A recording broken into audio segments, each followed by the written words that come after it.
Perkenalkan, nama saya Alexander Fusito.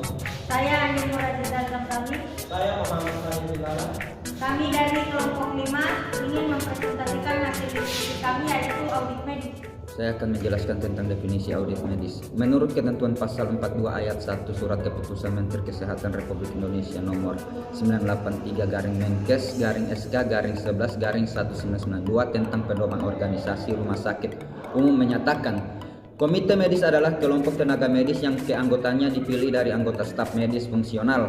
Selanjutnya, dalam ketentuan pasal 42 ayat 7 dinyatakan, pembentukan komite medis di rumah sakit memiliki departemen kesehatan ditetapkan dengan keputusan Dirjen Pelayanan Medis atas usul Direktur Rumah Sakit untuk masa kerja 3 tahun. Seterusnya dalam pasal 42 ayat 8 disebutkan bahwa untuk pembentukan komite medis di rumah sakit bukan memiliki departemen kesehatan ditetapkan dengan keputusan pemilik rumah sakit atas usul Direktur Rumah Sakit setelah berkonsultasi dengan Menteri Kesehatan. Audit medis sebagai upaya evaluasi secara profesional terhadap mutu pelayanan medis yang diberikan kepada pasien dengan menggunakan rekan medisnya yang dilaksanakan oleh profesional medis. Terima kasih. Baik, saya akan menjelaskan materi kedua tentang audit medis, yaitu tujuannya. Komite audit medis mempunyai tugas membantu Direktur Rumah Sakit menyusun standar pelayanan dan memantau pelaksanaannya, melaksanakan pembinaan etika profesi, mengatur kewenangan profesi anggota staf medis fungsional, serta mengembangkan program pelayanan, pendidikan, dan pelantikan serta pembangunan. Keanggotaan komite medis ini terdiri dari sekelompok staf medis rumah sakit tertentu dengan spesialis yang beragam. Mereka berkewajiban untuk melaksanakan medical audit dan berbagai kegiatan yang bertujuan memelihara pelayanan medis yang dilakukan oleh dokter sesuai dengan standar profesi kedokteran dan standar pelayanan rumah sakit. Secara lebih rinci, tugas dari komite medis ini meliputi 1. Mengevaluasi tindakan medis dari dokter tertentu. 2. Mengarahkan tindakan medis yang harus diambil. Yang ketiga, memberikan anjuran, peringatan maupun menyelesaikan masalah-masalah yang berhubungan dengan tindakan medis demi kepentingan pasien dan pelayanan medis itu sendiri. Yaitu poin C, tujuan audit medis. Secara umum, tujuan dari audit medis adalah tercapainya pelayanan medis prima di rumah sakit. Sedangkan secara khusus, tujuan untuk melakukan evaluasi mutu layanan medis, mengetahui penerapan standar pelayanan medis, dan melakukan perbaikan-perbaikan pelayanan medis sesuai kebutuhan pasien.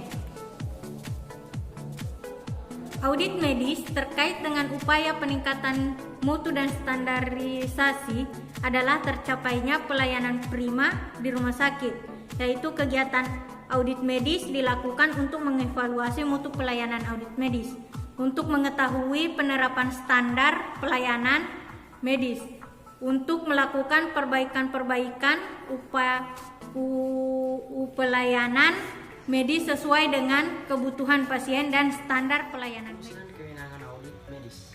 Audit medis berfungsi untuk mencegah berbagai kemungkinan terjadinya maltreatment dan malpraktis, serta berusaha mencari penyelesaian.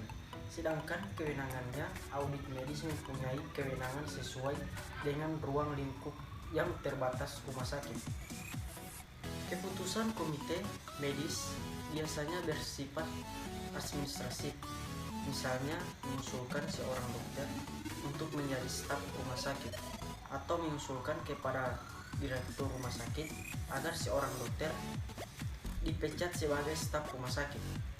Dalam konteks umum dan konseptual, komite medis secara profesional memiliki semua persyaratan untuk menentukan apakah seorang dokter telah bertindak sesuai atau tidak dengan prosedur media atau standar profesi kedokteran. Komite ini biasanya terdiri dari para dokter senior berpengalaman dalam bidangnya masing-masing sesuai dengan spesialisnya, serta mereka juga dianggap mempunyai dedikasi yang tinggi serta telah diakui loyalitasnya dalam pelayanan kesehatan. Menurut Purnomo, jika peristiwa malpraktek terjadi di rumah sakit, masalahnya ditangani oleh satu badan pertimbangan kesehatan yang dikenal dengan Malpractice Review. Badan ini merupakan salah satu bagian dari komite yang akan menentukan standar of care dalam tindakan pengobatan. Yang berikut pelaksanaan audit medis. Dalam peraturan perundang-undangan tentang perumasakitan, pelaksanaan audit medis dilaksanakan sebagai implementasi fungsi manajemen klinis dalam rangka penerapan tata kelola klinis yang baik di rumah sakit. Yang kedua, audit medis tidak digunakan untuk mencari ada atau tidaknya kesalahan seorang staf medis dalam satu kasus. Secara umum, pelaksanaan audit medis harus dapat menilai 4 peran penting, yaitu yang pertama, sebagai saran untuk melakukan penilaian terhadap kompetensi masing-masing staf medis memberi pelayanan di rumah sakit. Yang kedua, sebagai dasar untuk memberi kewenangan klinis clinical privilege sesuai kompetensi yang dimiliki. Yang ketiga, sebagai dasar bagi komite medik dalam merekomendasikan pencabutan atau penangguhan kewenangan klinis. Yang keempat, sebagai dasar bagi komite medik dalam merekomendasikan perubahan atau modifikasi rincian kewenangan klinis seorang staf medis.